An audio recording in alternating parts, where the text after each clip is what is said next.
it relates a lot to what Radhika Prabhu was saying earlier about the intention when we're working together to offer something sincerely from our hearts as a team.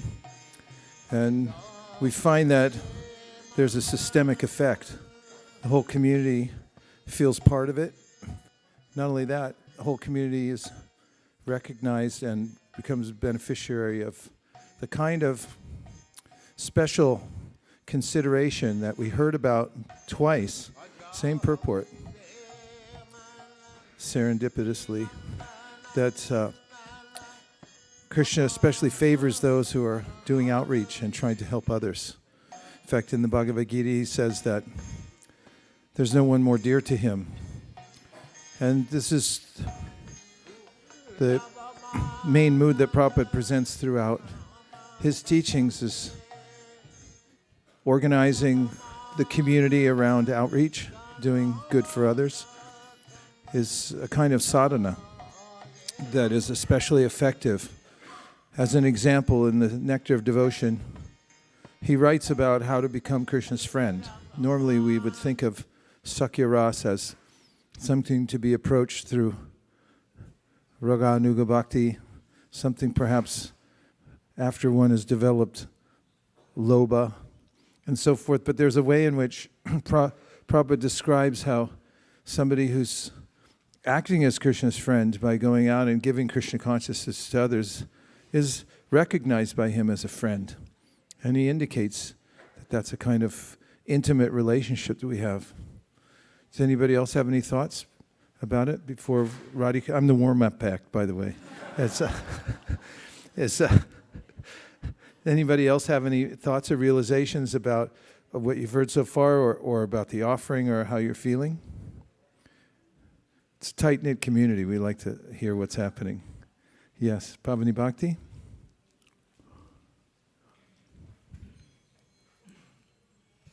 I was thinking, like, when he was talking about Hanuman's example, it just felt like he was just giving a random example, but how he connected it to the point, like we are all living entities and separated from Krishna, just like how Sita is separated. And if we contaminate the message, if Hanuman would have done, so I could really like appreciate that point very much. I did too. I found it shockingly powerful.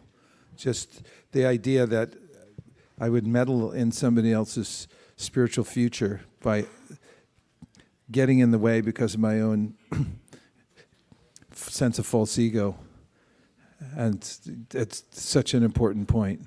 To inculcate that into ourselves and into the community, it makes for a spiritually conducive atmosphere, doesn't it? Were you going to say also, Malini? I think she's feeling content. You know, this sense of, oh, Radhika's here. So welcome back for part 2. How long has he been there? Welcome back for part 2. We'd like to welcome back Radhika Raman Prabhu, for those of you who are just joining us online. He grew up in the Krishna consciousness movement, was homeschooled by his exalted mother and father, and then has gone on to a very successful, illustrious career in academics and in teaching Krishna consciousness all over the world, and we're very fortunate to have him here once a year. Hopefully we'll continue that and perhaps even increase it. So let's welcome back His Grace Radhika Raman Prabhu. Hare Krishna.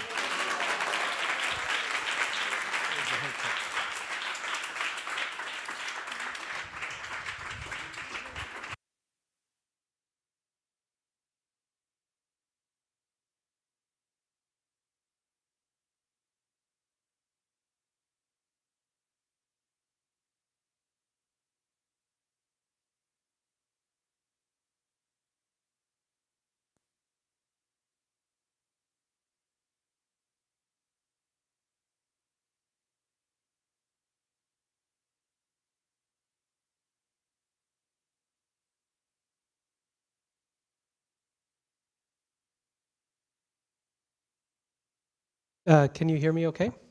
Yes. So we didn't get as much time as I had hoped for questions at the end of last session. I'm hoping to have a little extra time for questions and discussion at the end of this session. Last time, remember there are three parts: intent, content, and delivery. There's a professor from Stanford here, Manish, is he here? Anyway, there was, in the first session, there was a professor of psychiatry from Stanford, Manish. He said, I think I have the rhyming word for your third one.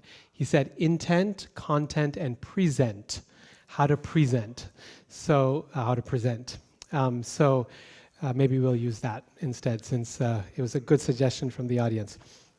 So we've done intent, and this second session is on content, and I have less on content than I have on the other two. And so I think we'll have a little bit more time for questions and discussion for this one here, okay? So we concluded the last, at the very end of our discussion on intention, we read Srila Prabhupada's beautiful poem, Markine Bhagavat Dharma, that he wrote on the Jaladuta. And the one line that we highlighted there was where he says, please make my words suitable for their understanding. And I ended by mentioning that there's three pieces to this.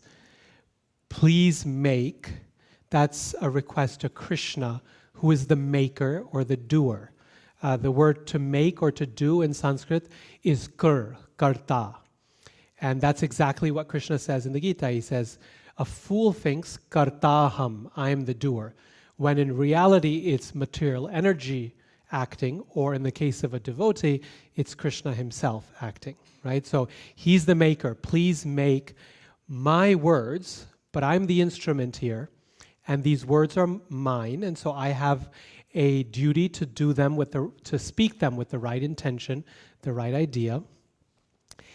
And then the third part, which we haven't spoken about at all, is suitable for their understanding. Okay, and so that's what we're going to do. In regard to content, once again, there are 4 things that I want to discuss in regard to content. 4 principles, just like we had for intention, we had 4 here also I want to talk about 4.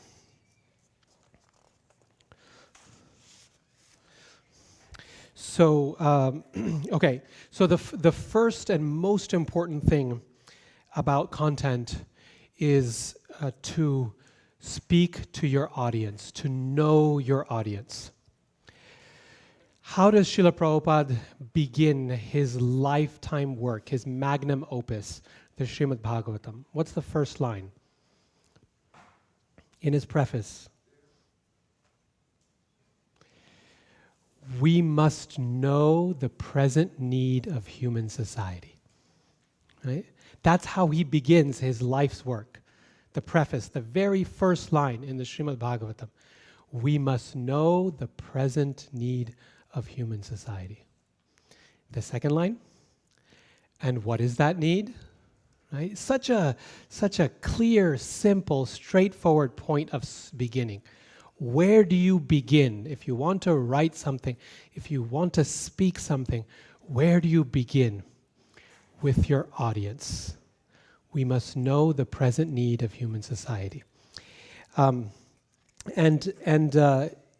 this is encapsulated, I think, really effectively in that verse that I mentioned earlier on from Srimad Bhagavatam, that is spoken by Sutta Goswami as he prepares his intention to speak Srimad Bhagavatam. He says, Yatha dhitam yatha mati. And if we can please call up that verse, it's 1.3.44. 1.3.44. This is another one of those speaker's mantras. It's a motto for a speaker, just like that one line from Prabhupada's, please make my words suitable for their understanding. Here's another one, this line, Yatha dhitam yatha mati. So it's 1.3.44. And Sutta Goswami is just getting ready to recite Srimad Bhagavatam. He's offers his respects to Shukadev Goswami, to Lord Narayan, to the Bhagavatam itself. And he says this, please repeat after me. Tatra kirtayato vipra viprarsher bhuri tejasa aham chadhyagamam tatra nivishtas anugrahat soham vashravayishyami yathadhitam yathamati. Let's read the translation. O learned Brahmanas, when Shukadev Goswami recited Bhagavatam there in the presence of Emperor Parikshit, I heard him with rapt attention, and thus by his mercy I learned the Bhagavatam from that great and powerful sage. Now I shall try to make you hear the very same thing as I learned it from him and as I have realized it. And then let's read the purport for the next verse. This is the first verse of the next chapter. Interestingly, Prabhupada explains that line, Yathadhitam Yathamati, in the purport to the following verse. So that's 1:4:1.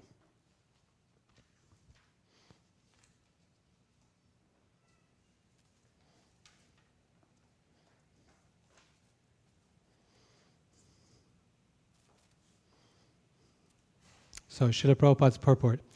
In a meeting of learned men, when there are congratulations or addresses for the speaker, the qualifications of the congratulator should be as follows. He must be the leader of the house and an elderly man. He must be vastly learned also. Sri Shonaka Rishi had all these qualifications, and thus he stood up to congratulate Sri Suta Goswami when he expressed his desire to present Srimad Bhagavatam, exactly as he had heard it from Shukadev Goswami, and also realized it personally. Now, here's the key. Personal realization does not mean that one should, out of vanity, attempt to show one's own learning by trying to surpass the previous acharya. He must have full confidence in the previous acharya, and at the same time, he must realize the subject matter so nicely that he can present the matter for the particular circumstances in a suitable manner. He must realize the subject matter so nicely that he can present the matter for the particular circumstances in a suitable manner. Then in italics, the original purpose of the text must be maintained. No obscure meaning should be screwed out of it. And yet, it should be presented in an interesting manner for the understanding of the audience. Okay, so no meaning should be screwed out of it, yet it should be presented in an interesting manner for the understanding of the audience. This is called realization. The leader of the assembly, Shonaka, could estimate the value of the speaker, Sri Suta Goswami, simply by his uttering Yathadhitam and Yathamati. In other words, Prabhupada is saying it's these two words that helped Shonaka Rishi understand that Suta Goswami was someone worthy of listening to. And therefore, he was very glad to congratulate him in ecstasy. No learned man should be willing to hear a person who does not represent the original acharya. So the speaker and the audience were Bonafide in this meeting where Bhagavatam was being recited for the second time. That should be the standard of recitation of Srimad Bhagavatam, so that the real purpose can be served without difficulty. Unless this situation is created, Bhagavatam recitation for extraneous purposes is useless labor, both for the speaker and for the audience. Okay, so Prabhupada is very clear here, very strong. Good teaching happens at the intersection of Yathadhitam and Yathamati. What we have received and learned from the acharyas, presenting it as it is, no meaning should be screwed out of it. Right? And at the same time, Yathamati, presenting it according to our realization for the particular circumstances in which we are in. That means the audience. We have to know what the audience is and what they need. So, I mean, think about it. What's the use of teaching advanced physics to a group of kindergartners? And what's the use of teaching you ABCDs, right? Both attempts are equally useless because they don't speak to the audience itself. So 2 things to keep in mind when we speak to our audience, okay? So the first, in terms of content, the first point we want to talk about is audience. And under audience, there's 2 things that we want to be concerned about.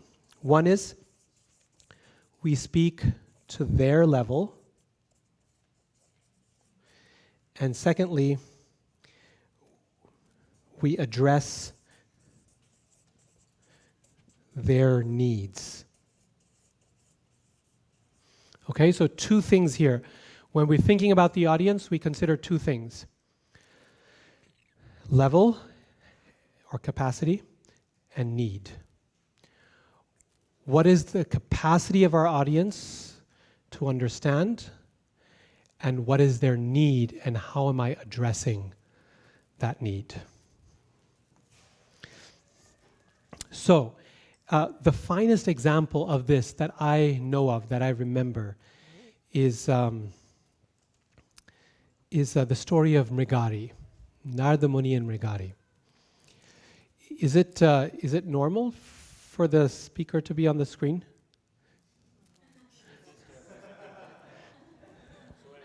Oh, okay, I see. Okay, it's just looking at yourself while you're talking is very awkward. I think one of the best examples of this is of addressing the audience is Narada Muni. If you trace Narada Muni's teaching and his activities in Bhagavatam, he is one of the most versatile teachers we find in the entire Vedic literature. He's not speaking just to sages or just to Kshatriya warriors or just to the man on the street. He is teaching everyone.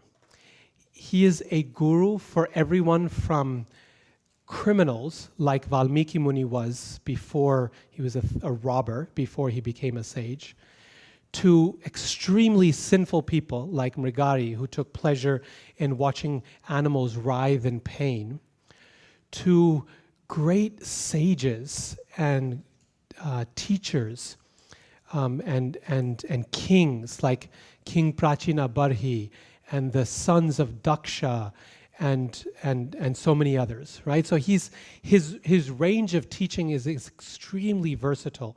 And I think it would make for such a great research project for someone to go through Srimad Bhagavatam and look at his different techniques of teaching to different kinds of audiences, right? How he approaches them. One of my favorite to demonstrate this point is his teaching to Mrigari, which is described in Chaitanya Charitamrita. Mrigari is this hunter who Narada Muni encounters not directly, but by seeing the effects of his work.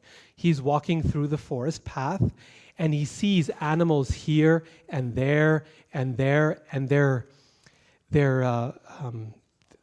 half dead. Their legs are broken, and they're in so much pain, and they're crying out. And he thinks, who has done this? And he follows that trail of animals, and he comes to Mrigari, who's got his arrow ready for the next shot. And whichever animal he's aiming to, they scatter because Narada Muni disturbs the quiet.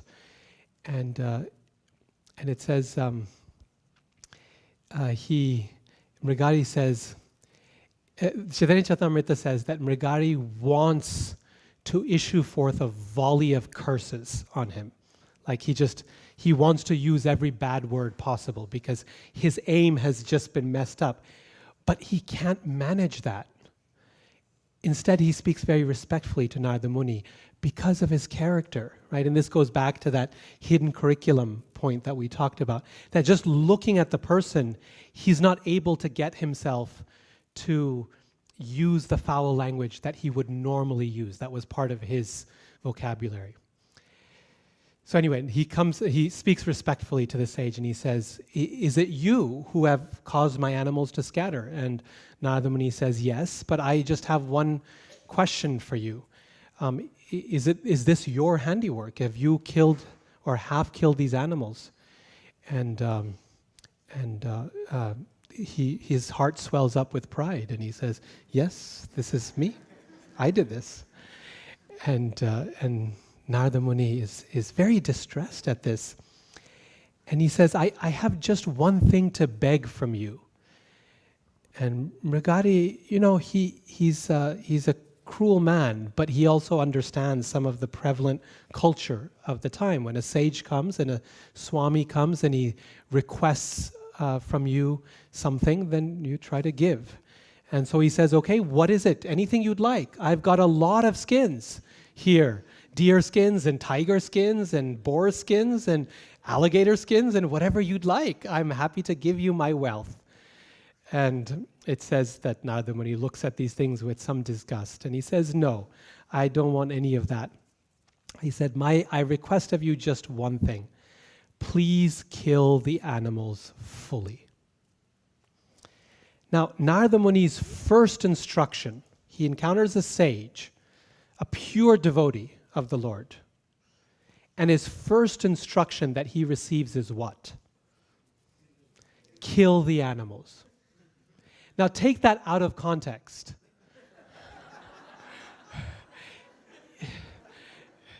You take it out of context and all of a sudden it sounds ridiculous, right? It sounds horrifying.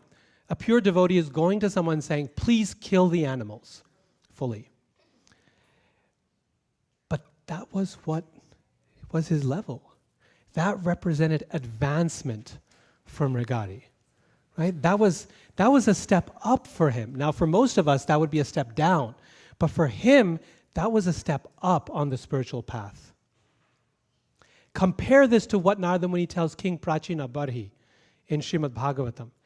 That king is doing Vedic sacrifices, using every proper form of mantra to sacrifice animals. And Narada Muni is trying to convince him that such animal sacrifice is not only worthless, but possibly harmful for his spiritual life. Here's, on the one hand, a man who is killing animals in the most righteous way known to man, which is through a Vedic sacrifice, extremely difficult to do and very effective at giving an animal a better form of life. He's doing it all perfectly according to ritual, and Narada Muni is trying to show him that how that fruitive activity is going to lead him to misery. And on the other hand, you've got a man who is half killing animals, and Narada Muni is saying, just kill them fully. Right? That's a difference in the level of the audience. But it goes on. That's not the end of it. Narada Muni proceeds to convince him about how he's creating a terrible future for himself by the karma that he's going to get by giving so many animals suffering. And that he tells him, he says, this is your livelihood. So the offense is small. But when you half kill the animals, that is very sinful. Right? Again, speaking to his level. This is your livelihood. So he says the offense is very small, alpa. There is offense, but it's small. But by you taking pleasure in their misery, now you're creating a terrible future for yourself. So he's moved. Mrigari's moved, and by that association, he becomes transformed, or starts to become transformed. And he says, okay, tell me what I'm supposed to do. And so Narada Muni moves up the level pretty quickly. And he says, now I want you to break your bow. And what's Mrigari's question? What's his concern? Who's going to feed my family? This is my livelihood. And Narada Muni's response, does he say, well, that doesn't matter, you got to get renounced, and anyway, your family, temporary, families are temporary, we're going to all die, we are like sticks in a river, and we come together and then we separate eventually, And this is the truth. And so come with me. Let's take sannyas. No. What does he tell him? He says, do not worry. I will personally feed your family. Or he says, Krishna will feed your family. Something like that. He says, your family will be fed. In fact, I think he says, I personally will deliver the food. He's addressing his needs, right? What's Mrigari's need at that time? To take to Krishna consciousness, to learn, to hear. He needs his needs addressed.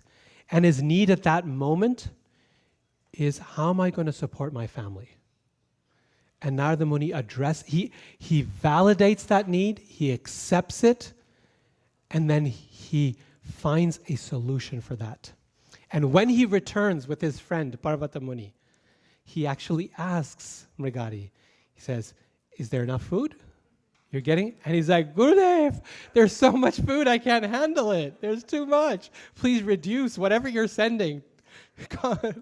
I don't need that much of it, right? So in other words, even after Mrigari advances, he comes back and Narada Muni still remembers what his need was. And now, of course, the need has changed, but he hasn't forgotten, right? So when we're looking at our audience, when we're speaking to our audience, we look at what is their level and what is their need.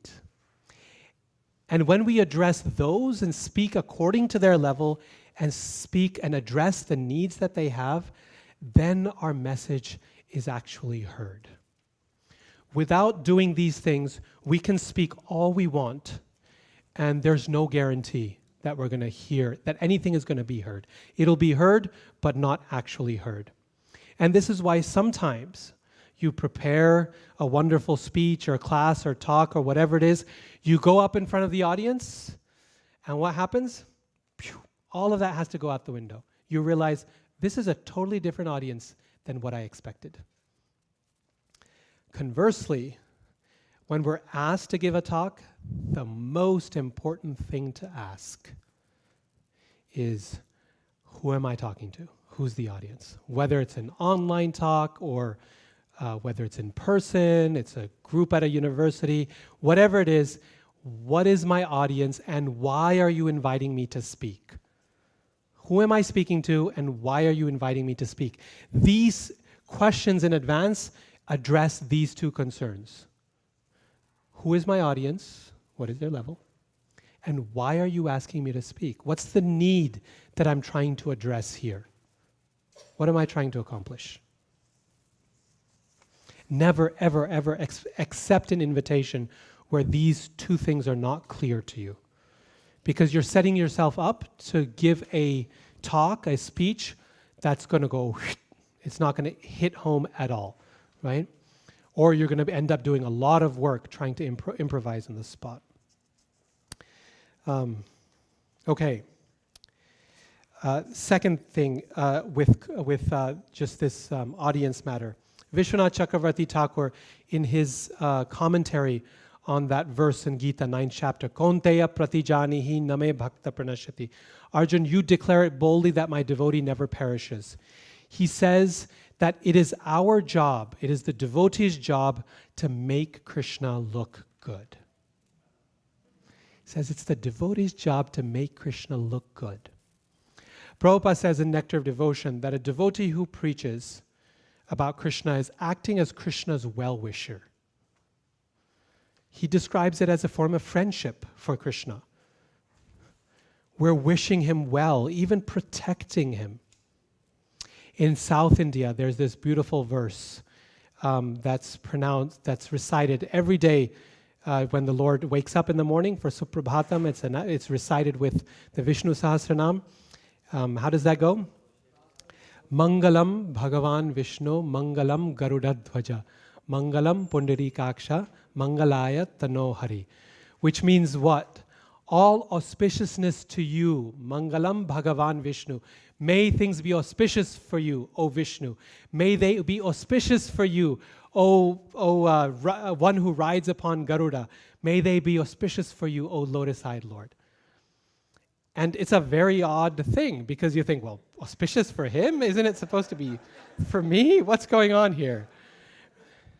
But this is the mood of the preacher. This is the mood of the devotee, is we're acting as Krishna's well-wisher by making him look good, by putting him in the best light possible.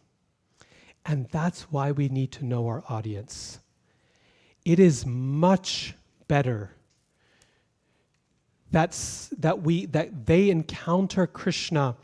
When we meet someone and they encounter Krishna with us, we want to make sure that at the end of the experience, they still like Krishna, right? If we accomplish nothing else, no matter what the content is that we give them, if we end up giving them content in a way that they end up disliking Krishna or rolling their eyes at Krishna, then we have failed in our job. The ninth offense to the holy name is to instruct someone, a faithless person, in the glories of the holy name of the Lord, right?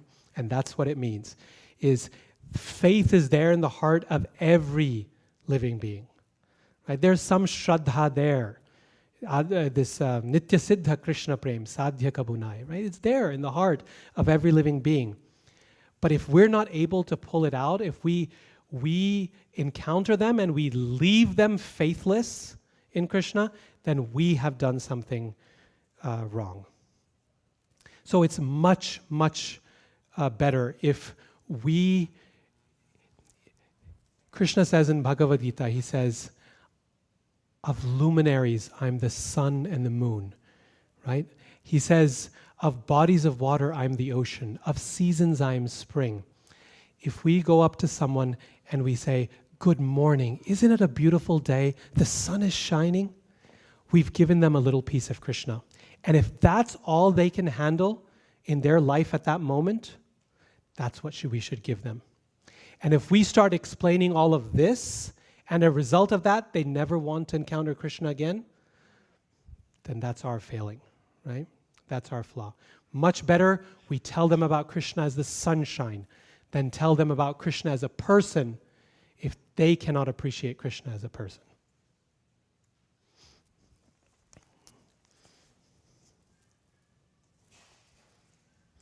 Better they appreciate Krishna as the sunshine than disrespect him as a person.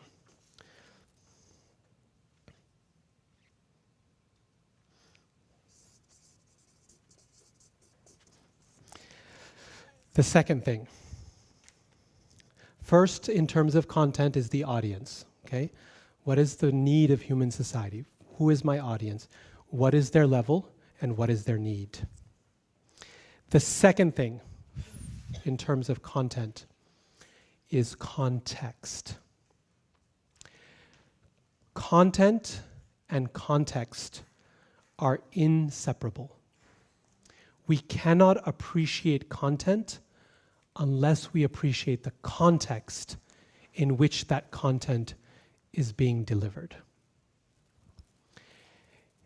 In Sanskrit, this is called arthavada.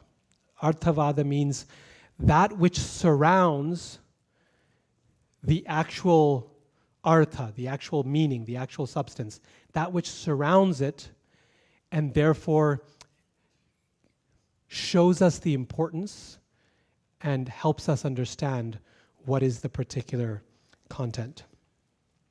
So, what does context mean? There's the context of a statement within the broader text that we're reading, the broader scripture that we're reading. When a verse is spoken, when something is said, what's the situation within which it's being spoken? Who's speaking it? When is it being spoken?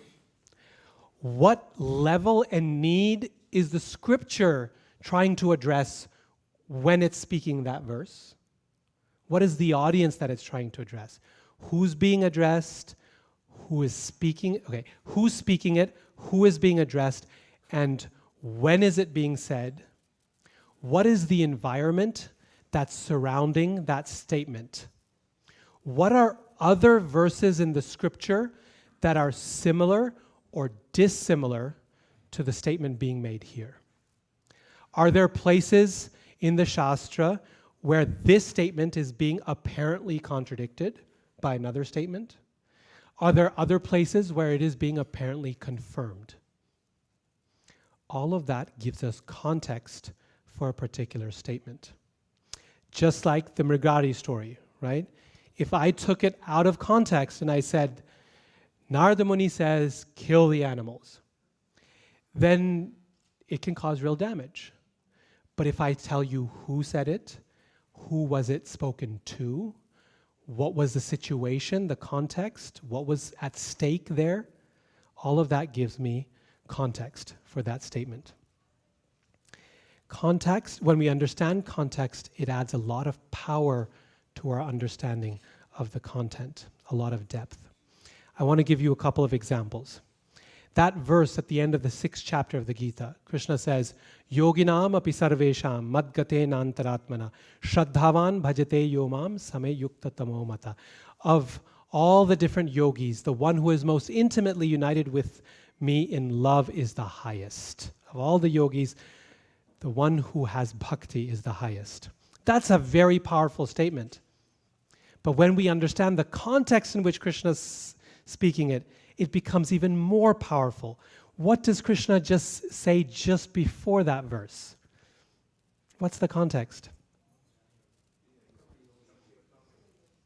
Yeah.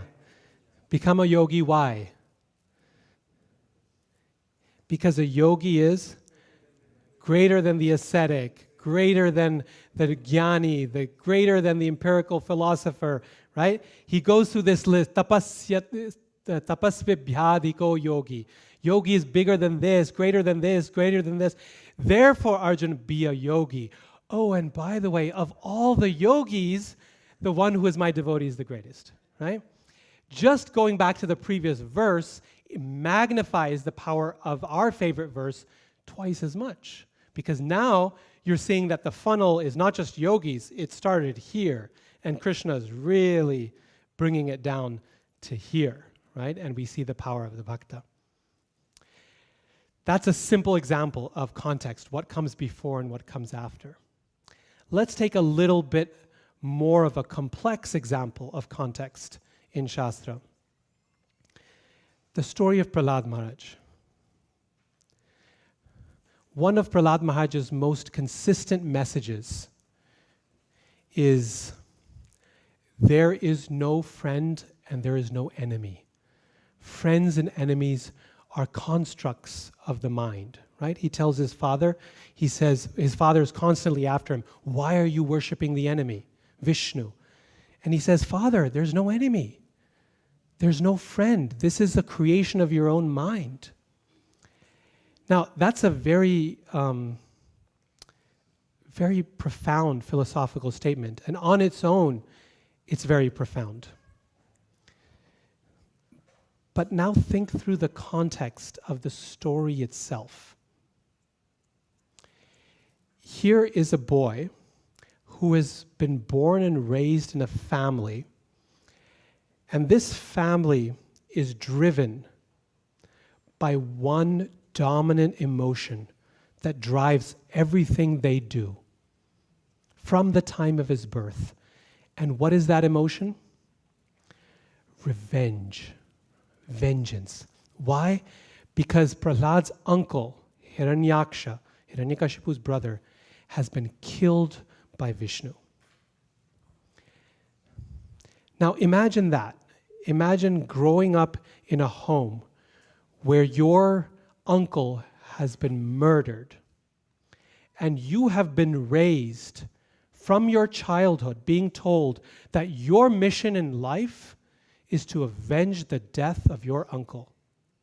Imagine what that does to a family, to have to lose someone who's close to you, not through natural causes, not through a disease, not through a heart attack, but because they've been murdered. There's few things that change the character of a family than that impact someone's life like that. That's the kind of situation he grew up in. This was probably every dinner conversation. This was probably everything he's learning in school. They're strategizing as a family, as a group, This is every meeting that Hiranyakashipu has with his courtiers. Prahlad is surrounded by this. And then for him to have the gall, the courage, the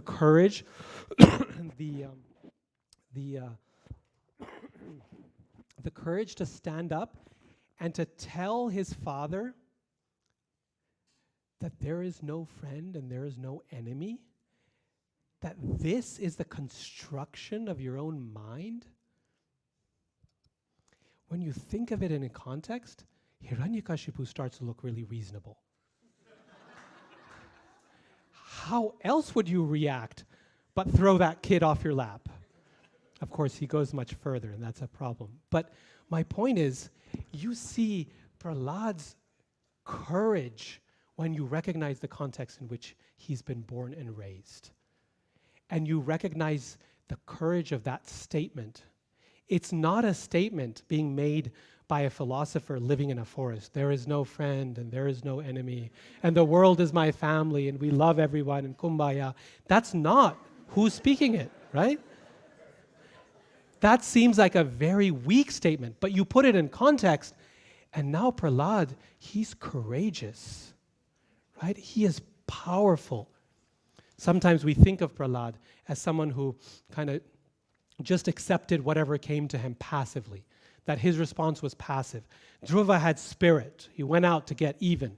But Prahlad was passive. Oh, Krishna will protect me. But there's nothing further from the truth. If you look at Prahlad's story, he is so courageous. He speaks truth to power again and again and again in a context where it is frankly radical to do so. To stand up to the king, to your own father, who's been through a horrific experience. I mean, he deserved so much, but the point is it was still painful, right? And to say, no, there's no friend, there's no enemy. I am not going to accept the very categories that shape my life.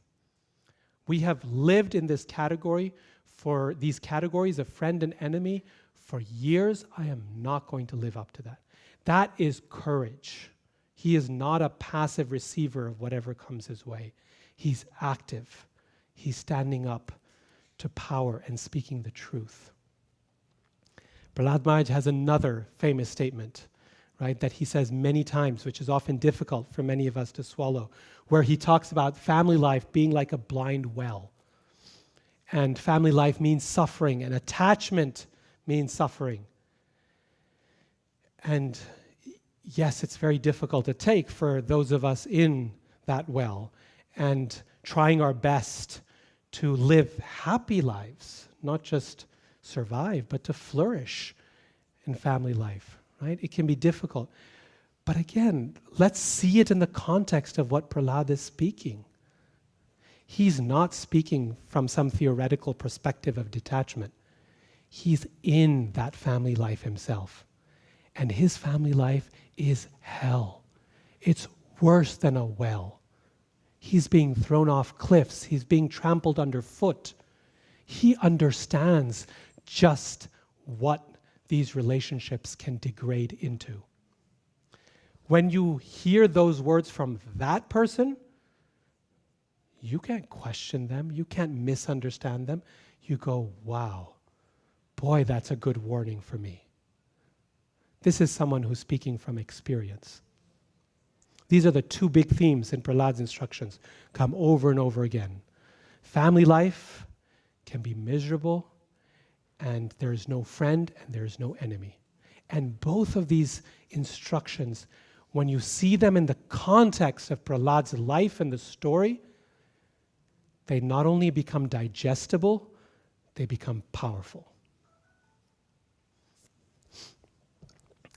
Last example of the power of context to deepen our understanding, to deepen our audience's understanding, to deepen our faith. We all know how Sri Chaitanya Mahaprabhu had a very special relationship with Haridas Thakur. He spoke of Haridas Thakur as Namacharya, the teacher of the holy name. When Mahaprabhu was living in Jagannath Puri, Haridas Thakur was there also, And Haridas could not come into the Jagannath temple because, like today, even at that time, it was restricted entry. And Haridas Thakur came from a Muslim family. So despite his practice of bhakti, he was not allowed to come into the Jagannath temple. So Mahaprabhu would come every day and bring him Mahaprasad from Lord Jagannath and give it to him and talk to him and discuss with him and showered so much affection and mercy on him. And then finally one day, Haridas, when Chaitanya Mahaprabhu came to him, Haridas Thakur said, my Lord, I know that your pastimes in this world are about to end, and I cannot bear to live here without you, so let me go first. And so he looks at the Lord's lotus feet, fixes them upon his heart, and gives up his body.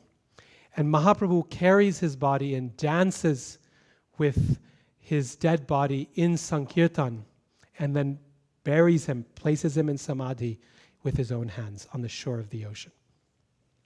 Now that is a moving and powerful account of the Lord's love for his devotees, regardless of their background. But I want you to think for a moment now of a different kind of context. So far, we've been talking about context within Shastra, what came before, what comes after. We talked about the context of the verse between other verses. We talked about context in the story, like Prahlad Maharaj. Now think about context in terms of history, historical context.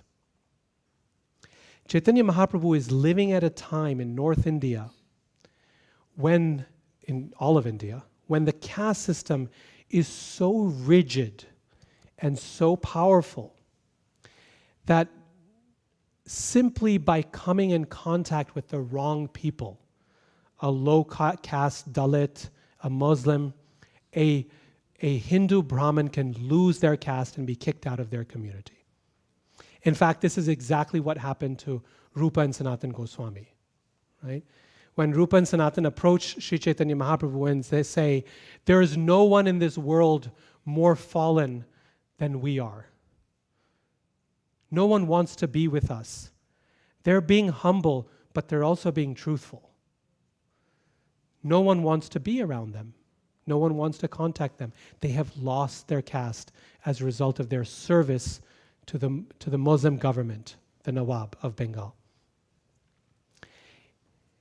It was a one-way street. A Muslim could sprinkle you with water and you would lose your caste and everyone in the community would reject you. And there's no way back, right? There's no way to get. You can drink this much hot ghee, which essentially kills you, right? So it's really a one-way street. Now, Chaitanya Mahaprabhu is a Brahmin by birth. He's Mishra, Vishvambara Mishra. He's a sannyasi, which puts him at the very, very pinnacle of proper society in India. For him to touch anyone's dead body would be scandalous. People who touch dead bodies and deal with them, they're called chamars or chandals. They are the lowest of the low outcast. They are considered outcasts by the outcasts. It's true. They are considered outcasts by the outcasts. And they're so low. Why? Because they handle dead bodies. When someone dies, a human or an animal, you don't touch it. No one touches it, except those whose job it is to touch it. That's how rigid the caste system is. For Chaitanya Mahaprabhu to touch anyone's dead body would have been scandalous. To pick up the dead body of a Muslim, unthinkable. Unthinkable. The risk that Mahaprabhu took in terms of social perceptions to dance with Haridas Thakur's body, behind the joy and the ecstasy and the love, it's a very powerful statement that my devotee is beyond caste and creed and race. That Krishna looks at the quality of our heart, the purity of our chanting, not the source of our body, not our birth, not our caste. As soon as we recognize context, the whole content becomes even more powerful. And so, when we're speaking on a point, on a verse, on a passage, it's always helpful for the audience. It's always helpful for our own understanding to dig a little bit deeper, to dig a little wider, and see the various types of context that are available. The context of the verse in other verses that surround it, the context of the point being made within the scriptures generally. Where is this point described? Where is it contradicted? Or where is another nuance of it being described? Understanding the context in terms of history. All of this deepens our understanding. Now, when we talk about history, one important point to note here is that the scripture and the pure devotee, Shastra, responds to historical context, but is never controlled by it. Right? This is a very important distinction to keep in mind. Scripture, or pure devotees acting within scripture, they respond to historical context. What does that mean? They're doing exactly what this is here. They're speaking to their audience. They're seeing what the present need of human society is, and they're presenting the eternal teachings, the eternal truth, Siddhanta, according to the needs of the specific audience. Okay? So Prabhupada is giving the example of car and driver, because that's the experience of the audience he's speaking to. He's speaking against scientific atheism, because that's the dominant philosophy. Charvaka Muni's atheism no one knows about anymore. So he's not addressing that. He's addressing the forms of atheism and rejection that people know today. So the acharya, the scripture, responds to historical context. They're conscious of it, but they're never controlled by it. They're not a product of that historical circumstance. They transcend it. And this is why Mahaprabhu responds to what's happening around him. He's well aware of it. And yet, he cuts through it and makes the point that he wants to make, that my devotee is beyond all caste and creed and so on. Okay? So content-wise, first thing, we look at the audience, see what their level and their need is. The second thing is, we address context. The verse we're speaking on, the passage we're speaking on, what's the context? Who said it? Why did they say it? Who did they speak it to? When was it spoken? What need were they trying to address? What level of audience was that statement spoken to? All of this is called Arthavada, and it's very important for understanding content.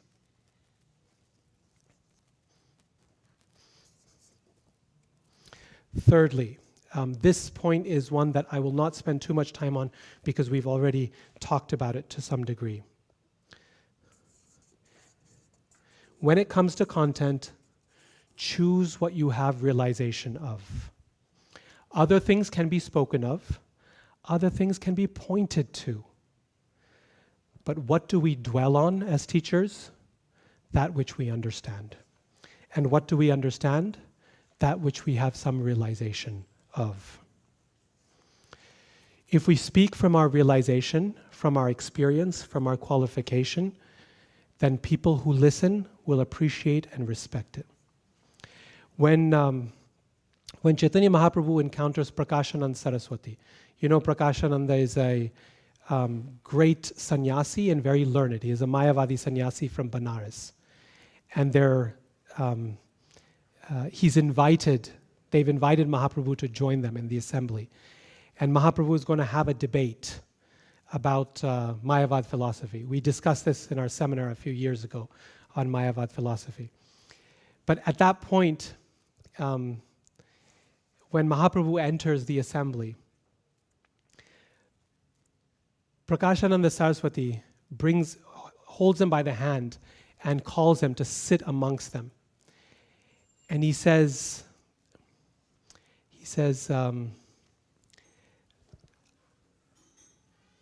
I don't know what you have to say, and I don't know if I agree with you. But I want to hear what you're saying because I think you're a reasonable person. You're a respectable person. There is no way that Mahaprabhu and Prakashananda agreed at that point on anything. The discussion was yet to happen. The debate was going to take place. And Mahaprabhu was yet to convince Prakashananda of anything. But the reason that Prakashananda Saraswati invited Mahaprabhu into the assembly and gave him an opportunity to speak was because he said, I trust you're a reasonable person. You're a respectable person. That's the first step of Adau Shraddha. When someone can look at a devotee, can look at a speaker and say, I don't know if I agree with you. Any intelligent person is going to say that, right? If someone doesn't take that stance, then they're probably not very intelligent. To say, I don't know, let's hold on. For a new audience, I mean. Okay, once we're committed, then we're speaking to someone we already trust. That's a different matter. But when you first encounter someone, any intelligent person should take the stance of, I don't know. But what allows them to hear is the fact that they can follow that by saying, I don't know what you're going to say and if I'm going to believe it, but I think you are worth listening to. But I trust you because I think you're a reasonable person. That's what we convey in our realization and in our character.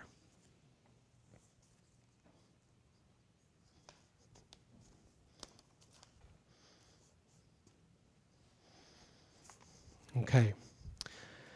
The fourth and the last thing.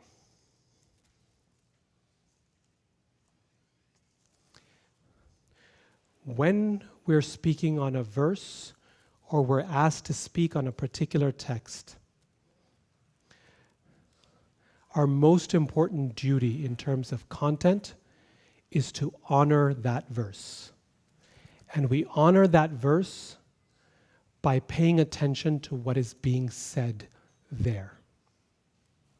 It can be very tempting to read a verse and then to go off and talk about whatever it is that we want to talk about.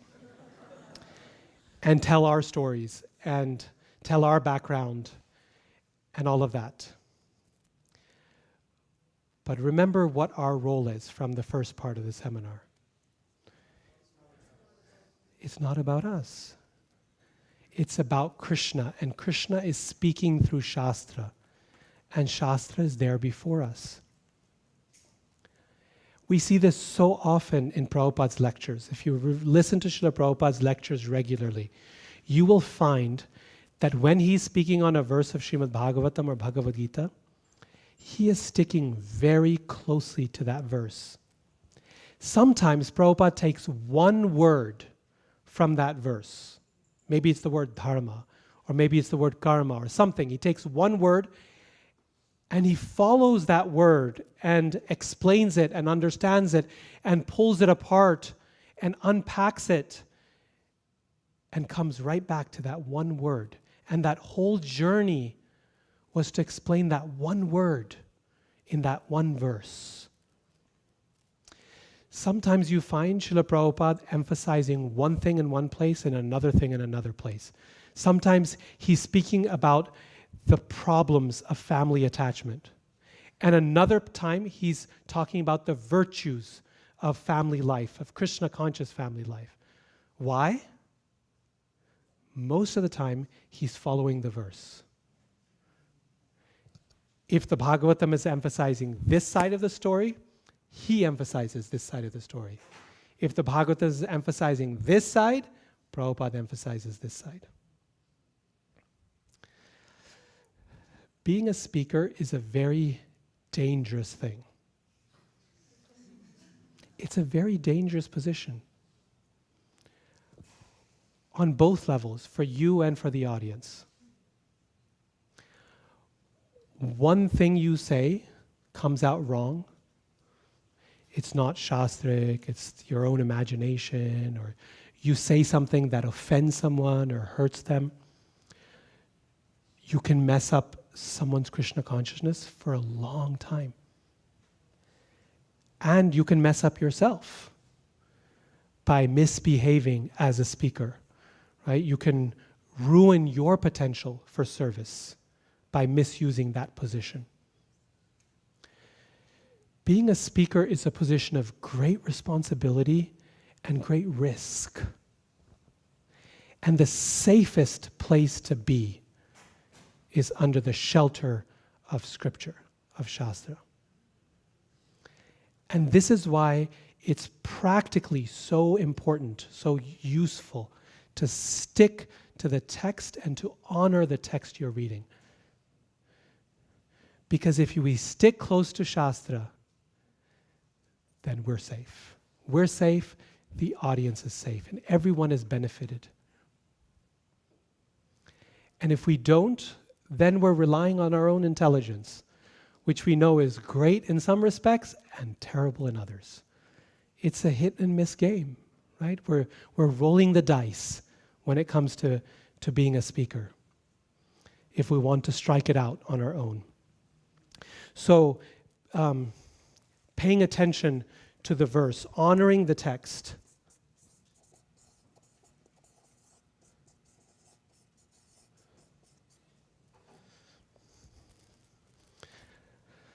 Is crucial, okay?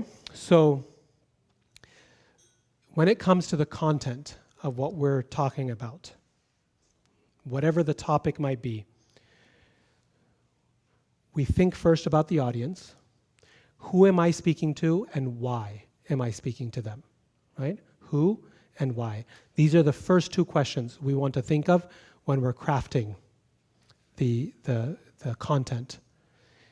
Second, what is the context of what is it, whatever I'm speaking on? What comes before, what comes after? Who is speaking it? Who is being addressed? What's the historical context? That adds power to whatever content we're creating. Because remember, content and context are inseparable. Third, we speak according to our realization, what we understand. And if we speak according to our realization, we will be respected for what we are speaking. And if we're respected, the audience will actually hear us. And fourth, we honor the text. We stay close to the text.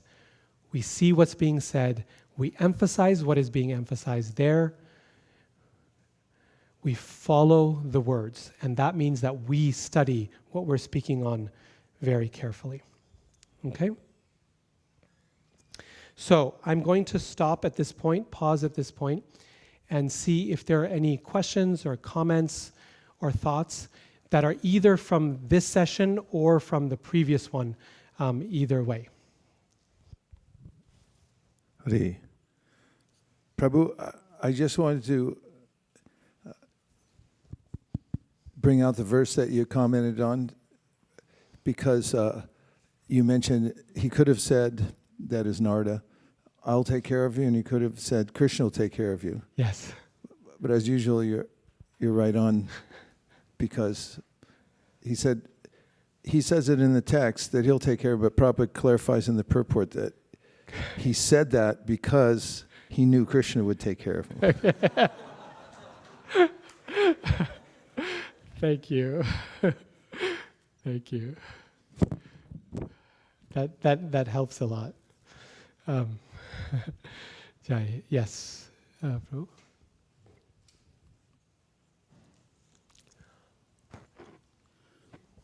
Hare Krishna, Prabhu.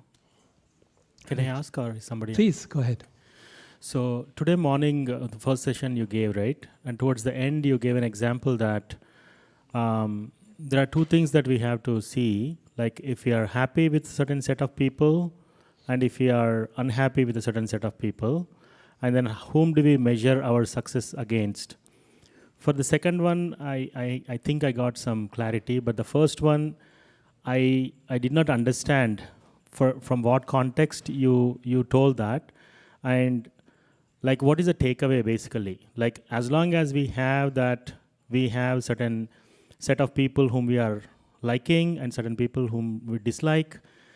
That means we are not there yet, and we have to strive for that, or in a different context. Yeah. Can you? So thank you. This was in the regard to association, right? And I think like is a very superficial word, and we can like certain things and dislike other things. But if we think more deeply in terms of whose association do we feel at home with, right? And what I've noticed is over the course of time, ever so subtly, we can shift our home. We can shift whose association we feel at home with. We associate with devotees, we associate with so many groups of people at work and at school and at home and in the temple and so on. And we ask ourselves, where am I at home? In whose association do I feel fulfilled? In whose association do I feel like I'm where I'm meant to be? And we'll find that when we do an association audit, occasionally it happens that we're feeling very fulfilled and very comfortable in the association of those who are not devotees. And we're feeling more and more embarrassed by the devotees whom we know and associate with. And when that starts to happen, that's a red flag, right? That's a worrisome scenario. Why is it the case that I'm feeling totally at home with my colleagues and I don't want anyone to know that these devotees are my friends, right? Or vice versa. So in doing an association audit, we ask ourselves on a regular basis, this is not a one and done thing, on a regular basis, where am I at home? In whose association am I the most fulfilled? And if those people are not the people we want to be like, if they don't match with our goals and our values, then we need to adjust our association. Thank you so much, Prabhu. Yeah. Hare Krishna. Okay, there's a lot of mics. Hare Krishna, Prabhu.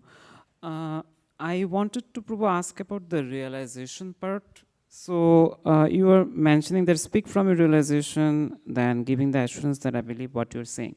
So while speaking from realization, how important it is to also kind of get aligned with Shastras and what the previous Acharya or Guru Paramparas are saying.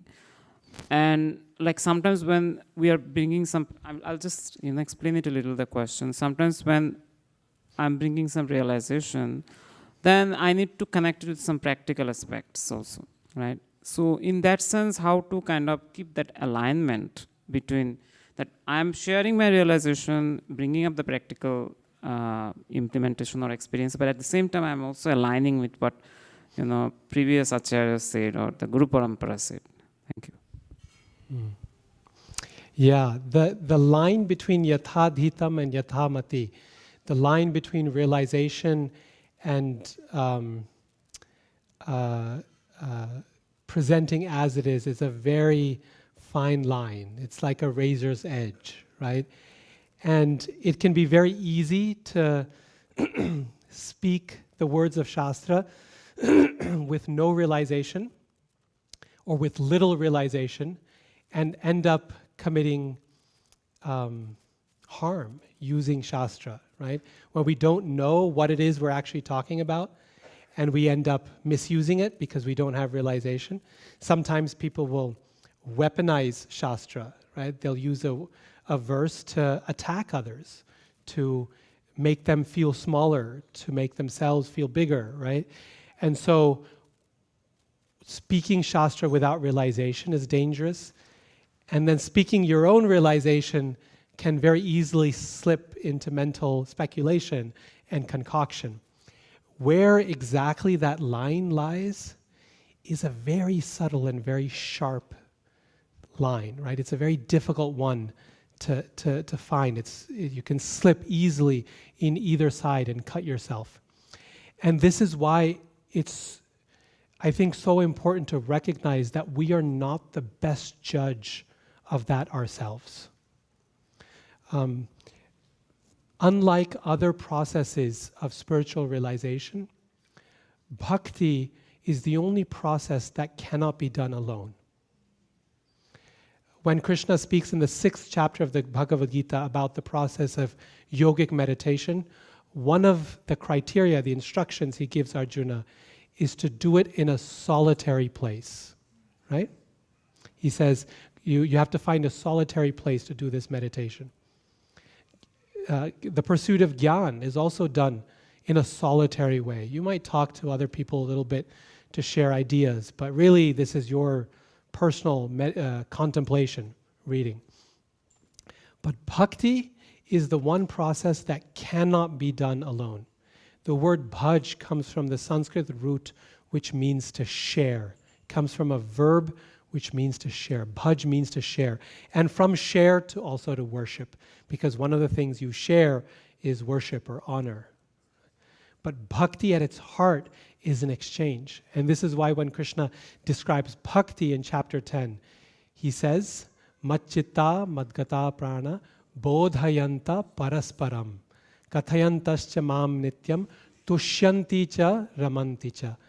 This bodhayanta parasparam, you're enlightening one another. Para means other and other. You're enlightening one another, essentially. So bhakti cannot be done alone. It's no success to do it alone, and if we think we're doing it alone, then we're not doing bhakti. And one of the benefits of doing it with other devotees is that we constantly have checks and balances, right? We're constantly, like I was saying in the previous session, having those people in our life who can tell us honestly that, maybe that was a little bit speculative. Or sometimes devotees will ask very gently, they'll say, do you know where that comes in Shastra? Have you some verse? I'd like to read more about it, right? And what are they actually saying? They're hinting, they're guiding to maybe that you kind of came up with that yourself. Yeah. So Prabhu, you're saying, getting some feedbacks or discussing about it, that's really helpful with devotees to understand really if I'm off track or... Thank you. Yes, thank you so much. Okay, there's a lot of questions in that corner back there.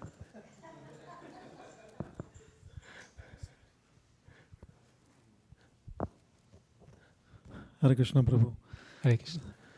Thank you for the point about the audience. I have a question there. So it's sometimes you have mixed audience.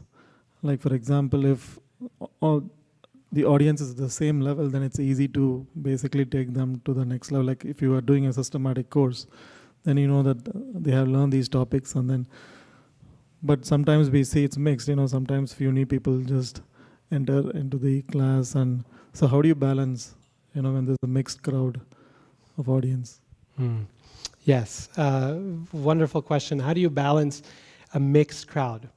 Well, two things come to mind right away. One is that audiences are always mixed. So there's always someone there who's more advanced and someone who's more elementary. So two things. One is that we ask ourselves, on a practical level, this program, who is it meant for? Right? Who is the intended audience? With every program, there's going to be an intended audience and a peripheral audience, an audience that happens to be there as well. And it's important to address the intended audience. So take, for example, a Sunday feast talk. Right? There may be devotees with many years of experience, but if the Sunday feast is primarily directed to those who are newish and coming, and starting their path of bhakti, then you don't want to be talking about the Chaturvyuha and its details, right? It's not going to, unless there's a way to make it relevant, potentially, who knows? So that's one measure. And then the other measure is, the other thing to think about is that the same thing can mean different things to different people in the same audience, right? So this verse, Machita Madgata Prana Bodhayanta Parasparam, that's a verse that everyone can appreciate. Even the person who's just entered for the first time can appreciate the idea of reciprocal enlightenment in the service of the Lord. It's a beautiful concept. And yet when a devotee hears that verse, they're getting something else from it, right? They're thinking about their relationships with devotees and so on. So when we speak, we can also, it's nice to recognize, to listen from multiple audiences. How is this audience going to receive it? And how is this audience going to receive it? And what we say can be appreciated on multiple levels by multiple people. Some will miss one layer but get another layer. And others will miss this layer but get that one, right? And in this way, everyone can benefit from that. So this is especially the case, for example, with festival lectures. Festival lectures are really the biggest mixed crowd ever, right? Every type of person is there, from the one who's attending the temple for the first time to someone who's there because they just know Lord Balaram so deeply and can't wait to interact with him on his birthday. And everyone wants something from there. But we have to trust that as we speak, Krishna will help each person appreciate what's there in their heart. And what they are meant to hear in their heart. And Prabhupada actually, he says this in one place. I'm trying to look for it, but I think I've forgotten now. Where he speaks of, Prabhupada speaks about how Krishna, within the heart, he guides the speaker. And, oh yes, this is from Dhruva Maharaj's, I wanted to read this anyway. Can we please bring up Canto 4, Chapter 9, text number 4. Canto 4, Chapter 9, text. Actually, let's start with text 3. 4, 9, 3. And then we'll read 4 and 5. And Prabhupada discusses in the purport so beautifully about how Krishna inspires the speaker and the audience. So here, the context is Dhruva Maharaj has just had darshan of Krishna. Krishna, he's been meditating in the forest. It's been 6 months now, and the Lord has appeared within his heart. And all of a sudden, as he's meditating on the Lord in the heart, Krishna disappears. And he's very disturbed by the fact that he can't see Lord Vishnu in his heart anymore. But the only reason the Lord disappeared from his heart is to force him to open his eyes. And when he opens his eyes, he sees Lord Vishnu face to face. And his reaction is glorious. It's wonderful, beautiful. So please repeat. Taddarshanena gata sadhva sakshitav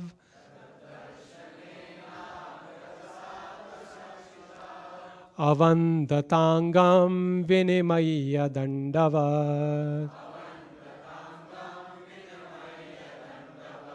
Drigbhyam prapashyan prapiban nivarbhakas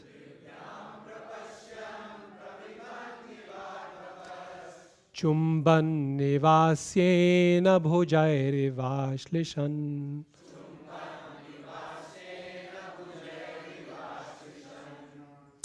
This verse is incredible. It takes the idea of offering obeisances to Krishna and takes it to a whole different level. When Dhruva Maharaj saw his Lord just in front of him, he was greatly agitated and offered him obeisances and respect. He fell flat before him like a rod and became absorbed in love of Godhead. Dhruva Maharaj in ecstasy looked upon the Lord as if he were drinking the Lord with his eyes, kissing the lotus feet of the Lord with his mouth and embracing the Lord with his arms. So this is what Dhruva Maharaj is feeling when he is on the ground offering obeisances before the Lord. Right? Krishna says in the Gita, Manmana bhavamad bhakto madhyaji mam namaskuru. Offering obeisances is one of the highlights of the path of bhakti. That's what it can be, right? Is what Dhruva Maharaj is describing there. Okay, let's go to the next verse, please. We won't read the purport here, although it's an amazing purport. Next verse. Please repeat. Satam vivakshantamatadvidam harer. Gnatvasya sarvasya cha hridyavastita. Kritanjalim brahmamayena kambuna. Pasparshabalam kripaya kapole.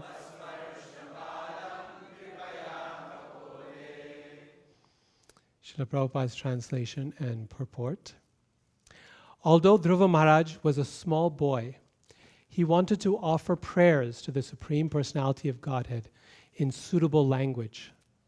But because he was inexperienced, he could not adjust himself immediately. The Supreme Personality of Godhead, being situated in everyone's heart, could understand Dhruva Maharaj's awkward position. Out of his causeless mercy, he touched his conch shell to the forehead of Dhruva Maharaj, who stood before him with folded hands. Purport. Every devotee wants to chant the transcendental qualities of the Lord. Devotees are always interested in hearing about the Lord's transcendental qualities, and they are always eager to glorify these qualities. But sometimes they feel inconvenienced by humbleness. What a sweet phrase. Sometimes they feel inconvenienced by humbleness. They want to glorify Krishna. They want to get up on the tallest tower there is and proclaim the Lord's glories, but they're sometimes inconvenienced by some humility. The personality of Godhead, being situated in everyone's heart, specifically gives a devotee intelligence to describe him. It is therefore understood that when a devotee writes or speaks about the Supreme Personality of Godhead, his words are dictated by the Lord from within. This is confirmed in Bhagavad Gita, 10th chapter. To those who constantly engage in the transcendental loving service of the Lord from within dictates what to do next in order to serve him. When Dhruva Maharaj felt hesitant, not knowing how to describe the Lord for want of sufficient experience, the Lord, out of his causeless mercy, touched his conch shell to Dhruva's forehead, and he was transcendentally inspired. This transcendental inspiration is called Brahmamaya, because when one is thus inspired, the sound he produces exactly corresponds to the sound vibration of the Vedas. This is not the ordinary sound vibration of this material world. Therefore, the sound vibration of the Hare Krishna mantra, although presented in the ordinary alphabet, should not be taken as mundane or material. And let's just read the verse and translation for the next one to complete this thought process from Dhruva Maharaj. Savai tadaiva pratipaditam giram Daivim parignyata paratma nirnaya Tam bhakti bhavo bhyagrnada satvaram Parishutoro shavasam dhruvakshiti.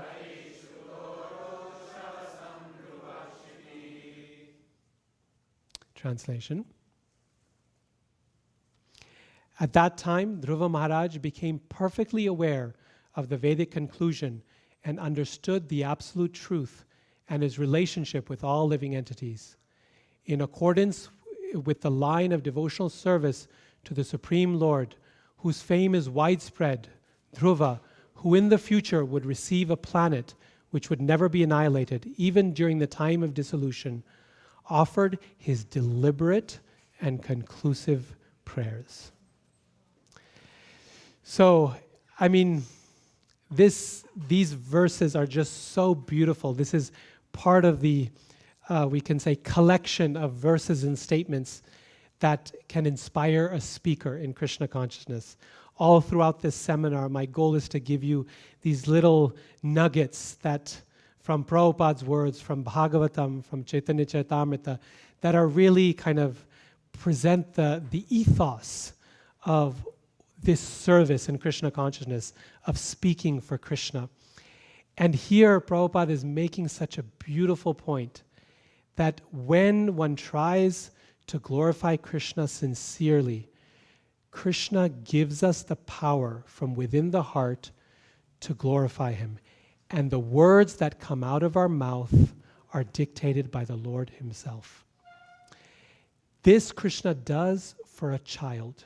Because Dhruva Maharaj, Prabhupada is saying, Dhruva Maharaj, because he was an inexperienced child, he didn't know what to do. He was stuck. And yet he was inconvenienced by humbleness.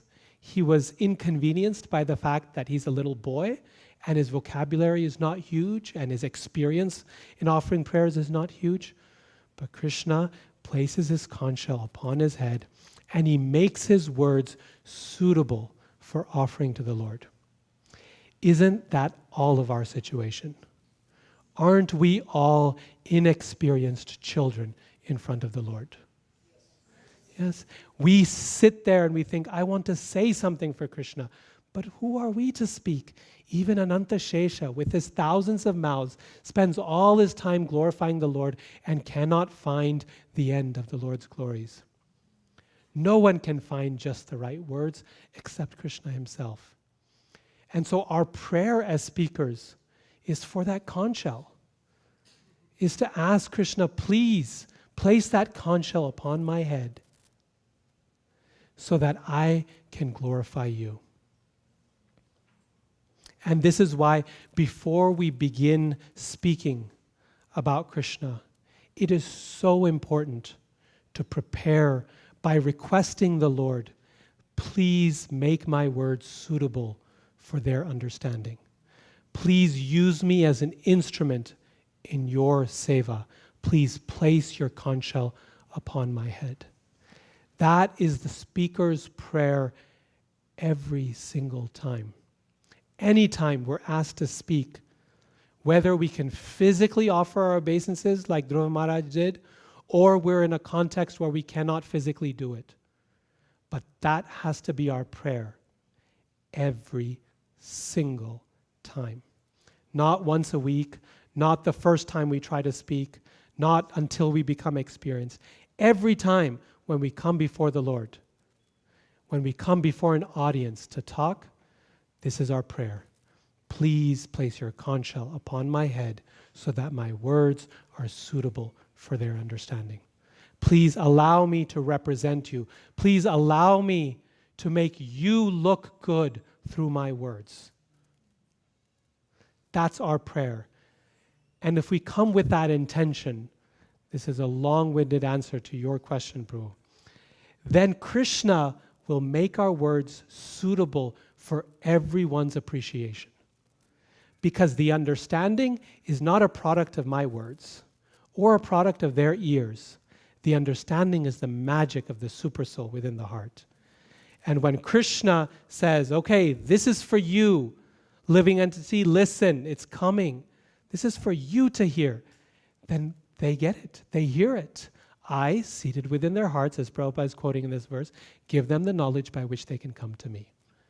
So that's the magic formula, right? That's the missing link. Yes, we have to pay attention to the audience. Yes, we should direct it to the primary audience, the intended audience.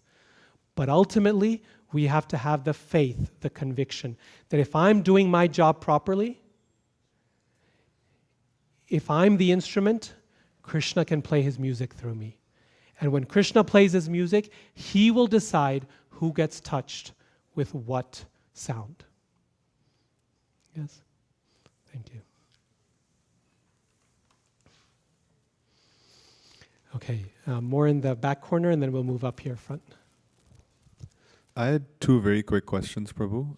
The first one being, when it comes to realization, I was thinking of, there are many, not theoretical, but more hard philosophical subject matters, like what's dealt with in the Sandarbhas or just in raw Vedanta, that I feel like speaking about it, like when Jiva Goswami talks about the Bhagavan feature of the Lord, to completely realize the Bhagavan feature of the Lord means that I would have to be at the level of prema to actually see the Lord myself, which is such a high standard.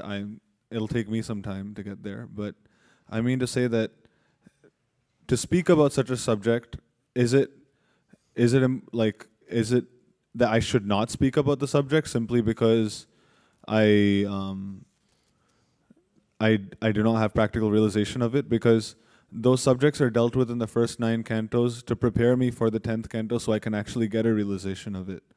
So I was hoping you could shed some light on that, Prabhu. Yeah. Very nice question.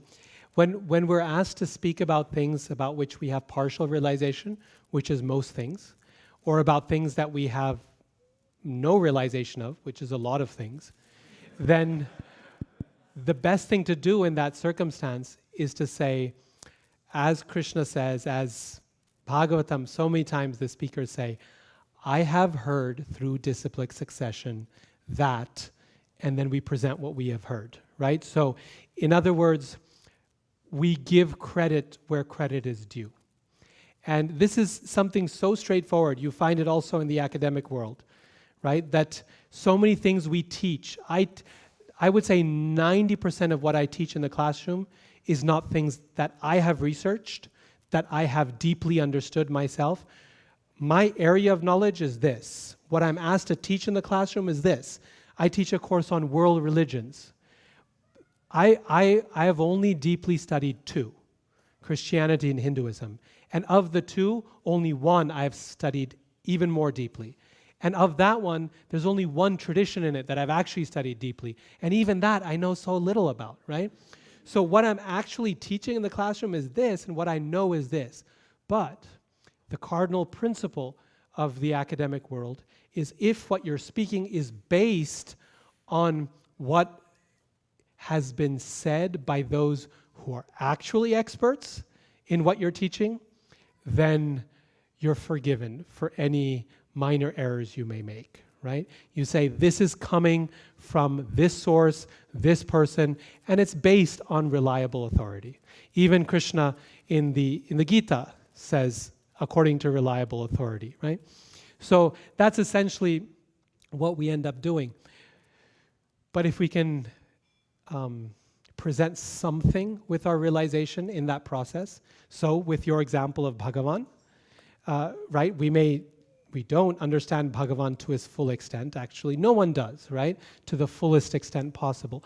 But we have maybe some experience of God as a person, that the Lord is a person. He can reciprocate with us. And what are the beautiful aspects of his personality that we appreciate most? That's something about Bhagavan that we can convey with meaning, with understanding, with feeling, with some passion, and that will touch our audience. Thank you, Prabhu. And the litmus test for, just to confirm, the litmus test for like a valid realization is its consistency with Shastra and what the previous acharyas say. Otherwise, we fall into the realm of just sentimentalism then? Yes. Yeah, so we look for consistency with Guru, Sadhu, and Shastra, right? And if what we're doing is we're illuminating their points, then our realization is very valuable. Think of it like a frame, right? When you have a beautiful painting, our job when we display that painting for others to see, and we want everyone to appreciate, look at how beautiful this painting is, then what do? We frame it, right? And the quality of a good frame is that it brings out the painting, not that it hides the painting. You can get frames that are so Baroque and so complicated that no one can see the painting. All they're looking at is the frame. You think, whoa, that's some frame, right? And so we want to be careful. That's what we're trying not to do, right? My realization is so complicated and interesting that look at me, I'm so complicated and interesting, right? And that then we're taking away from Krishna, right? It becomes about me rather than about him. But if what our job is, if we can frame what is being said, then Krishna comes out more clearly through our words. He looks more beautiful as a result of the framing that we do. We put Krishna in the context of our lives. We put Krishna in the context of our audience's lives. We frame Krishna and say, see, that's how he shows up around here. In San Jose, in the West, in our modern civilization. This is how Krishna fits in. And all of a sudden, he looks more beautiful and he looks wonderful and people pay attention to him, right? So it's not so much that realization and faithfulness are conflicting. If we think of it like that, then it's really stressful. It's really stressful. Rather, instead of thinking of it as conflicting, let's think of them as compatible, as complementary. Krishna is the artwork, we're the frame. And our job is to make sure that that artwork comes out more beautiful, more clearly than ever before. Hare Krishna. So, I wanted to talk about context. So, you nicely described about the pastime of Prahlad Maharaj. And the way you describe it is very beautiful. You basically create the entire theater around it, right? So, you situate yourself in that actual circumstance and see the things happening around. It's easy to build that theater for the recent events. I would say, like, for example, if I were to take, Prabhupada went to USSR at that time, I think there was only one visit. You could literally even pull out the exact newspaper of that day and see how the whole political situation was. And it progressively becomes more and more difficult as you further travel back into the history. The annals of history they fade into antiquity at some point, and then it's very difficult to construct that exact circumstance. But you did that so beautifully for Prahlad Maharaj pastime. So back in Satya Yuga, practically Bhagavatam is possibly the only source of information that we have to enact that theater of events. And I'm asking this question because I've heard your lectures over the years, and especially when it comes to Prahlad Maharaj, you basically just enact that whole thing. So how do you do that? That's my question. Thank you. Thank you very much. The scripture provides its own context. It describes its own context. This is another element of context that we want to always remember, is that yes, we can bring in other historical context to supplement, but the primary context of Scripture is described in Scripture itself, right? So Bhagavatam will give instructions for vanaprasthas, or brahmacharis to wear deer skin and to matted locks of hair and to go. It's describing its context. It's describing how brahmacharis and vanaprasthas behaved in the time that the Bhagavatam is describing. So also with the story of Prahlad, so also with the story of Dhruva Maharaj, right? Each one of them paints the context very, very clearly and very nicely. And one of the things that I find most beautiful about Srimad Bhagavatam is all those, all those off-the-cuff moments that are not even part of the central point being made, but are describing around it before we get to the heart of what's being said, right? So if you look at Dhruva Maharaj's story, for example, his situation is the context of his situation is also so powerful, because what's being described there is essentially a conflicted relationship between a father and a son, right? And a father who loves his son but doesn't have the courage to speak up for him in the presence of his favorite wife. And if we see that description of Dhruva Maharaj's heartbreak when he's in that situation, And when he goes to his mother crying with his body trembling in anger and in pain. And his mother sees that, and her pain is even greater. Imagine what her situation is like. She is the neglected wife of a king. So she spent her entire life getting the treatment that Dhruva Maharaj gets in that moment. Right? Her whole life she's been neglected. She's been told, you're not good enough. She says, I'm no better. I don't even deserve the status of a maidservant in this house. These are her words in Bhagavatam. So she's been treated like this for her entire life. But even worse than that, for a mother, to live with that is in itself so painful. But then to watch your son suffer as a result of your own lack of status, and to see him going through it, that would break some mother's heart, right? That you cannot imagine the pain that she would go through to watch her son suffer because of the situation that she's in. And for the first time, Dhruva encounters a reality in his life that she has known her entire life. And despite all of that, she tells Dhruva Maharaj, what your stepmother is saying is true. There's no way out of this other than to go to the Supreme Lord and worship Him. So please don't be angry at your father or your stepmother, because anger doesn't take you anywhere.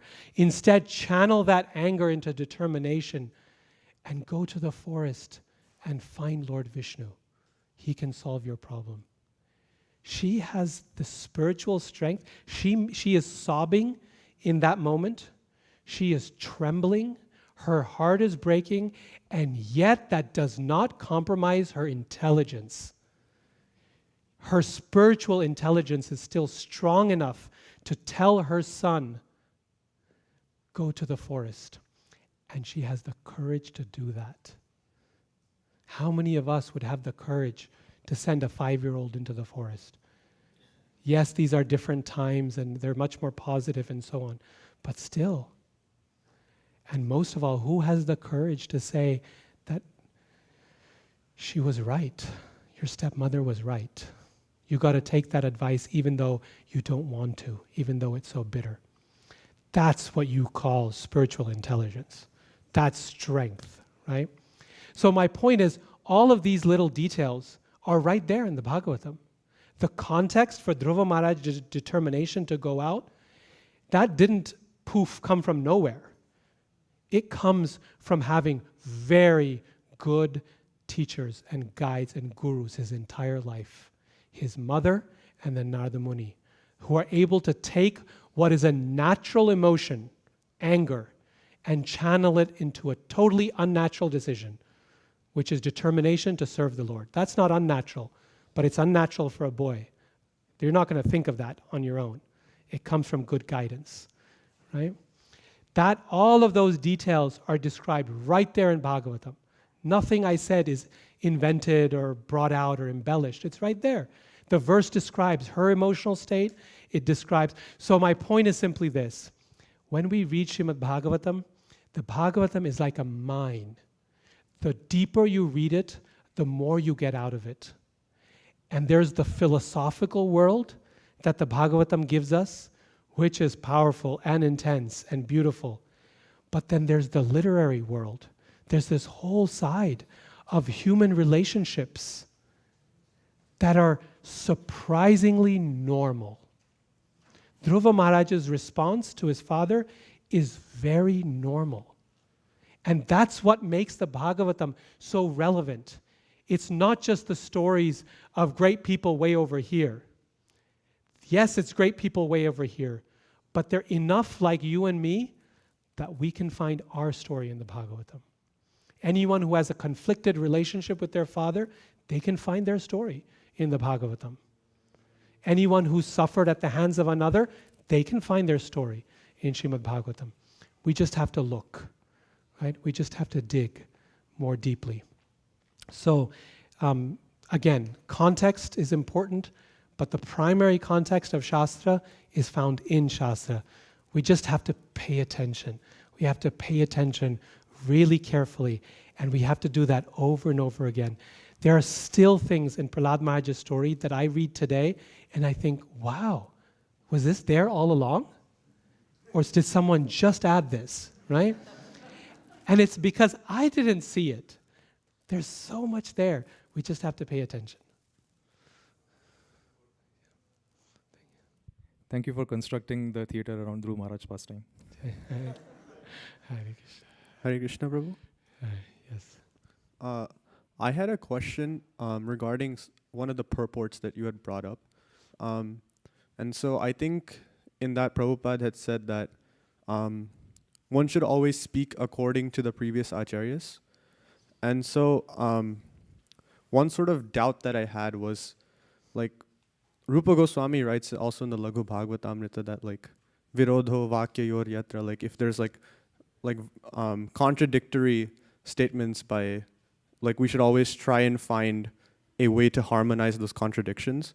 But sometimes, like, it feels like that can't be done. For example, like Sridhar Swami and Jiva Goswami have this, like, philosophical disagreement over the term Risha and Amrisha in the first verse. And so sometimes, like, I sometimes get stuck on this idea of how do we present those cases where it's just completely direct opposites and we can't really do anything about that. Yeah, there is so much in Shastra that is beyond our understanding. And I've encountered many such instances and situations like that. And I think one fundamental principle of hermeneutics or understanding Shastra is to recognize the limitation of our own understanding. We work with a mind that is bound by the law of the excluded middle. That means that things can either be white or black, right or wrong. We can't conceive of things outside certain logical structures, certain laws of logic that we use to understand and interpret the world. And that's a shortcoming. That's a limitation of our own mind, right? And so being okay, being comfortable with the idea that I will not understand everything and I will not be able to harmonize everything, and that's okay, is a fundamental principle of approaching Shastra, approaching Scripture. For the simple reason that if we were able to wrap our heads around everything spoken about Krishna, then we would be Krishna, right? We would be the Supreme.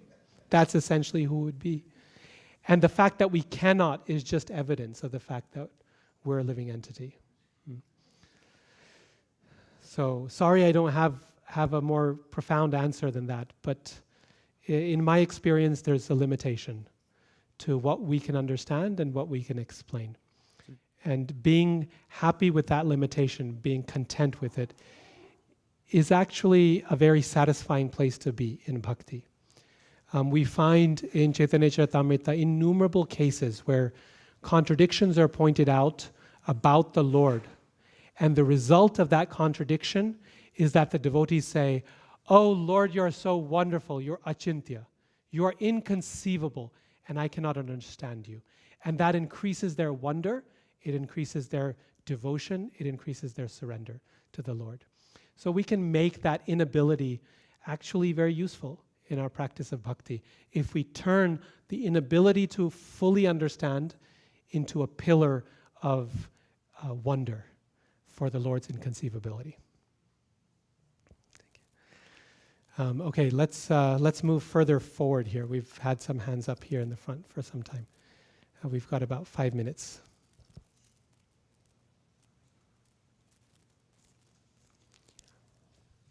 Hare Krishna, Prabhu. So my question has to do with humility versus low self-esteem. So in that we established that for low confidence, the words used are like, I'm most fallen, like I don't deserve this. But then we see among the devotees, when expressing humility also, they say, I'm the most fallen. But the terminology is difficult to distinguish between low self-esteem and humility. Yes. So Yes. what is it then? No, that's a very good observation. When someone says, I'm the most fallen, it's very difficult for us to tell the difference between whether this is low self-esteem or it's genuine humility. Yeah. And the reason for that is because we may not have that our own experience of that, our own realization. I remember one story. It's described.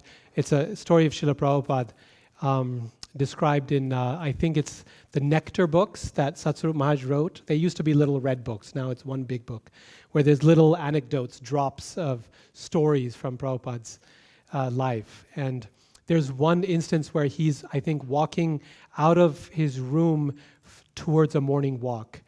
And one devotee there, his disciple, is praising him and praising him and denigrating himself. And he's saying, Prabhupada, I'm the most fallen, and I'm the most lowly, and you're my savior, and I'm the most sinful person here. And Prabhupada turns to him and says, you are not the most anything. Why? Because Prabhupada recognized under the shell of those words was still a focus on oneself. It was still a manifestation of ego, of false ego, even though it was couched in beautiful, humble language. Whereas when, who is it that comes to Chaitanya Mahaprabhu? Is it Sanatana Goswami with straw in his teeth and coming, and the Lord says, your humility is breaking my heart. Please stop. Right? Is it Sanatana Goswami? Your humility is breaking my heart. Please stop. Right? This is genuine humility. The Lord can't tolerate it. It's so intense. Right? So that difference between what is real humility, when someone understands what is humility and cultivates a little humility, you can distinguish it. You can see it. Yes, this is humility. And when it's not humility, when it's a show or it's a product of lack of confidence, it just becomes a disturbance. It becomes a disturbance to oneself and to others around. Thank you. Oh, you have? Okay, let's see. We're running out of time, so maybe Prabhuji here and Shyamal and Shivas Prabhu in the back, and then we end. Hare Krishna. Thank you, Prabhu. Both these sessions were really very inspiring and mind-blowing. Thank you. Prabhu, I have a question about the first session, about the intent part. So you mentioned that. Sorry.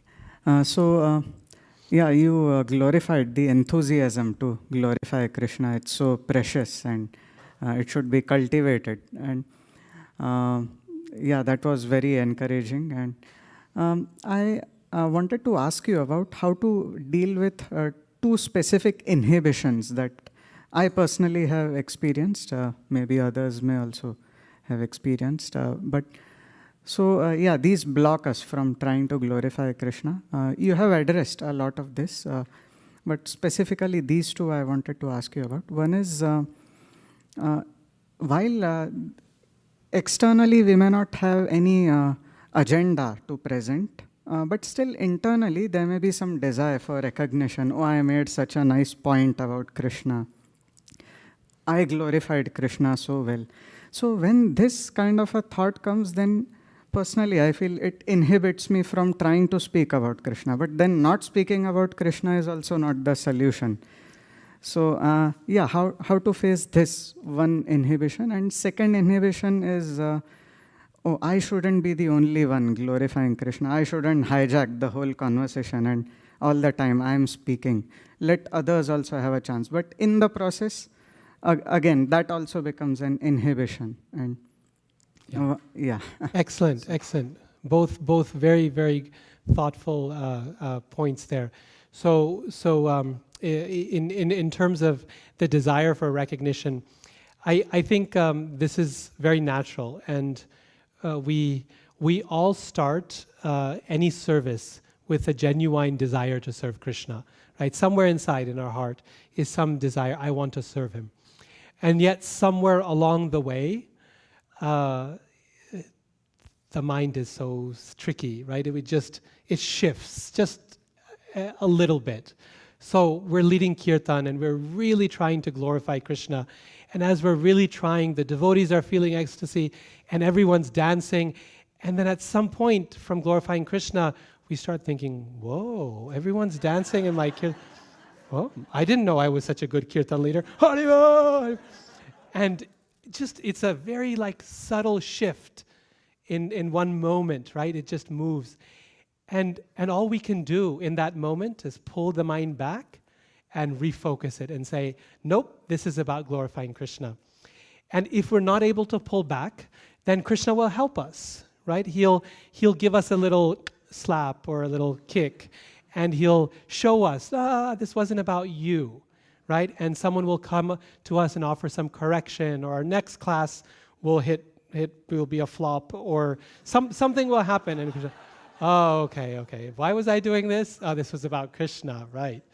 And in this way, Krishna helps us recalibrate our ship, right? So when you've got a ship on the ocean headed towards a target, it's very natural that the currents will take it off target. It happens. And so the captain is constantly recalibrating. Every few hours you check again and you recalibrate. So we do the same thing in our practice of bhakti, and Krishna helps in us to get there. Your second thing was concern about others being others should get a chance to speak about Krishna, so why should I be the only one? And this can inhibit us from speaking. So that's a very genuine concern, and sometimes we do have to have that concern. I mean, professors, for example, we have a habit of talking and talking and talking. And when you get in front of a professor, no one else can get a word in because they love talking. So sometimes we have to be conscious of the fact that I need to also listen, and I need to give others the opportunity to speak about Krishna. And despite the fact that I may know the answer to that question, it's this person's opportunity to answer that question. So let me wait, let me hold back. Knowing when not to speak is a very, very important skill. Knowing when not to speak. There's a wonderful purport in Bhagavatam, in the story of Uddhava and Vidura, right? Vidura in 3rd canto comes to Uddhava and says, please teach me about Krishna. Tell me about Krishna's pastimes. I want to hear Bhagavatam from you, essentially. And Uddhava glorifies Krishna, but then sends him on to Maitreya Muni. He doesn't teach him. Why? Because he says it's not appropriate. You are much older to me, I am much younger. That's one reason. And the other reason is that he's not in a good state of mind. He's very, very overcome with separation from Krishna. And Prabhupada says in the purport that Krishna does not tolerate maryada vyatikrama. He does not tolerate a transgression of proper behavior. It was not Uddhava's place to instruct Vidura, even though Uddhava knew so much more than Vidura, even though he was fully qualified to instruct Vidura. It was not his place to do so. So what I mean to say is, knowing when not to speak is a very valuable skill of a speaker. It's just as valuable as knowing when to speak. And sometimes, even though you know the answer, or you can answer better than someone else, sometimes it's better not to speak because you want to give another person the opportunity to speak and to glorify Krishna. So then, to your question, how do you know when? When you're supposed to keep silent and when you're supposed to speak up. And this is where we need to do any seva under the direction of another devotee, right? In bhakti, we never do anything alone, and we never do anything without direction. Even the gopis in Vrindavan, even the gopis in the spiritual world are working under the direction of their group leaders. And they are working under the direction of their group leaders. And the only one who's independent is Radha and Krishna, right? So when our superiors, our teachers, our guides, our leaders, they tell us, it's your turn to speak, please talk, then we take it as our responsibility to speak. And then we don't worry who else could speak, should speak, none of that. Then we do our seva nicely, right? So that's why direction and guidance is crucial in that regard. Yeah. Thank you, Prabhu. That was very enlightening. Okay, Shyamal, and then we end with Srivas Prabhu. Hare Krishna. So this is predominantly about audience, but I think also touches on context and realization. So when you were mentioning good examples of teachers who came to the level of their audience and addressed their needs, to me personally came to my mind was Jesus Christ and Prophet Muhammad. And we do see in our Vaishnava literature that Prabhupada, Bhaktivinoda Thakur, some acharyas have accepted them as Vaishnavas and authorities. So that led me to this question. Since I know you are also involved in interfaith dialogues and preaching and this stuff, what are your thoughts and realizations on these two prophets? Or basically, let's say someone from another school of thought presenting the same message about the supreme truth, but in a different tone or externally different words because of the needs of the audience and the level their audiences are. And the corollary to that for us, or for me personally, I do feel that the teachings presented in those religions are more appealing to common people in general, and hence they have more following. If you say Christianity is the biggest religion today, quickly followed by Islam, which is growing to be the next biggest religion. So when we go out and preach, doesn't that make sense to speak in that terms? Have the message, which is predominantly, you can say, a Christian message than a Krishna conscious message to, let's say, a random person on the street who knows nothing about Krishna, who knows nothing about devotional, who knows nothing about vegetarianism or this yoga, anything. So what are your thoughts and highlights on this? Yeah, thank you. That's actually a very big question in terms of our response to specific traditions and what they're doing.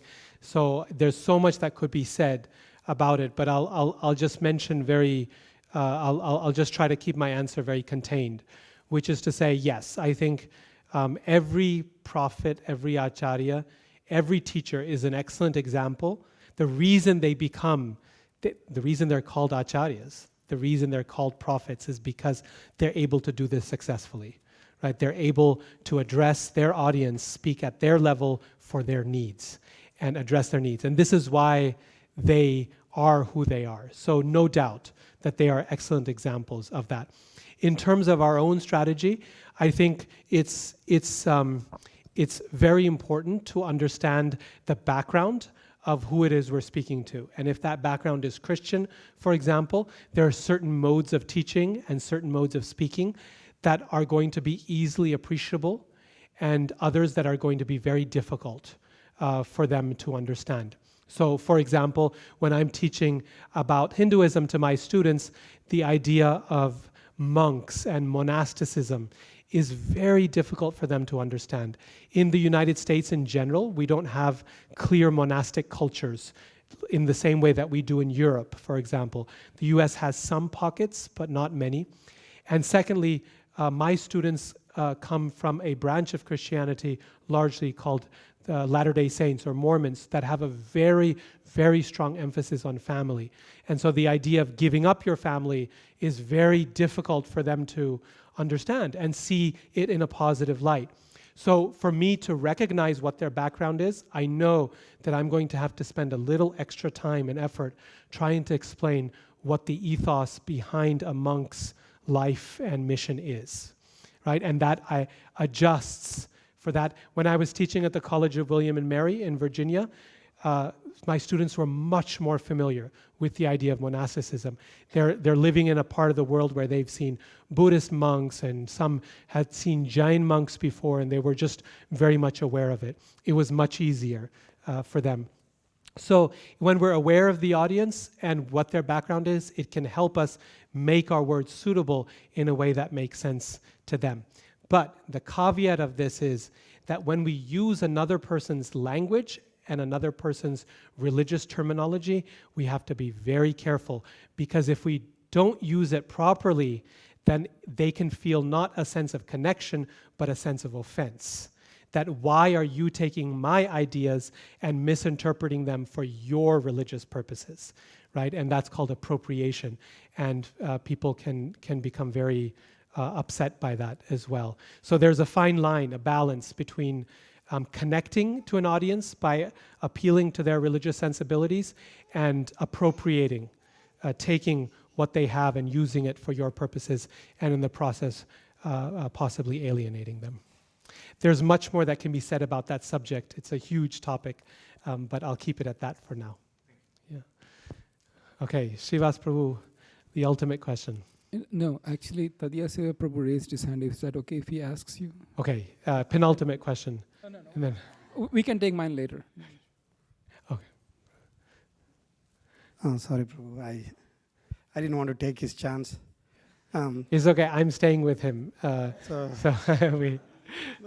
So the level of audience, it's a very interesting observation. This is from my experience. In the initial days of my Krishna consciousness, I was in the college, and then the person who introduced us to Krishna consciousness, his professor used to come to our college, and we were just in 23 or 24 years at the time, and we were just students in the college.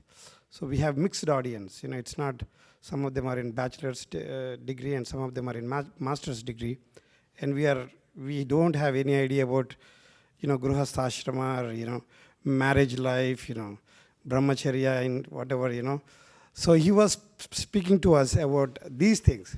I felt that now when I look back at that episode, or at that point of time, I feel that the speaker may not have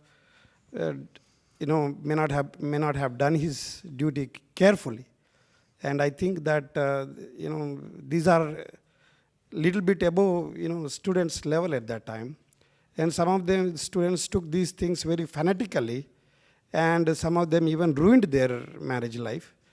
And I think even within Krishna consciousness, it is a great responsibility for the speaker to see to that he is speaking to the level of the audience. He is not speaking something which the audience may not be able to use it properly in their lives.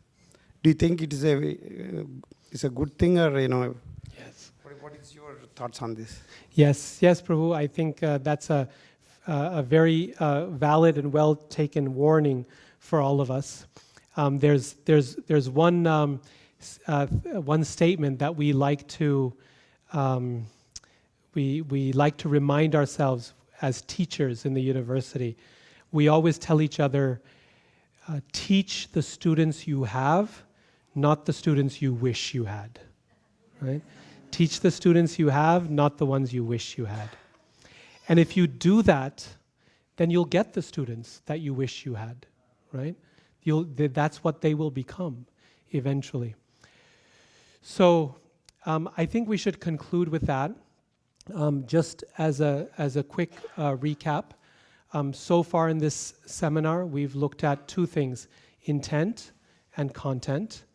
And in intent, we talked about 4 different limbs of how we focus our intention properly.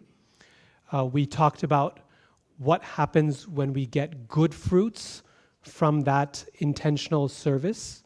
How do we deal with that, those perks? And what happens when we get not so good fruits? We get some sour fruits as a result of that. Then in this part of the seminar, we talked about content, and we talked about 4 limbs of content today, including audience and context and realization and honoring the text, okay? And then tomorrow morning, so the first part was quite heavy on content. We didn't get much questions. This part, shorter on content with more time for questions.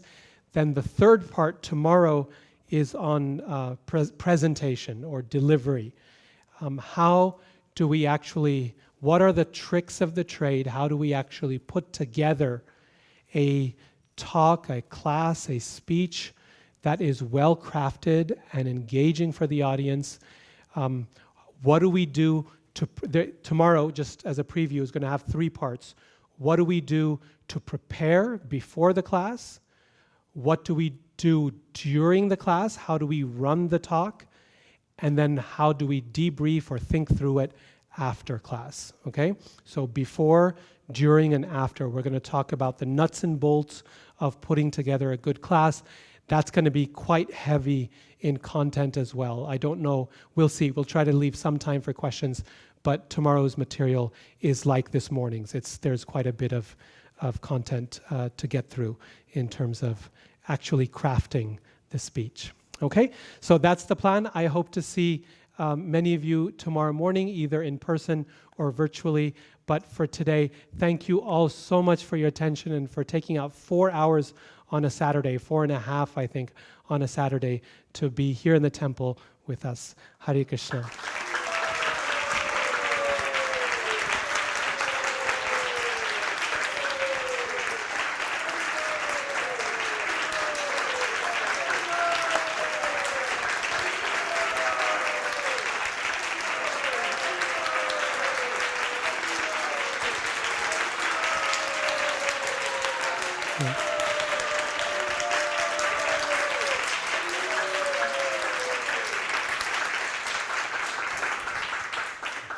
Dear Srila Prabhupada, dear Shri Chaitanya Mahaprabhu, Shri Shri Panchatattva, Shri Shri Radhaman Mohan, Shri Shri Lakshmi Nrsimhadev, if you so desire, please empower us to assimilate everything Radhika Raman Prabhu has said today.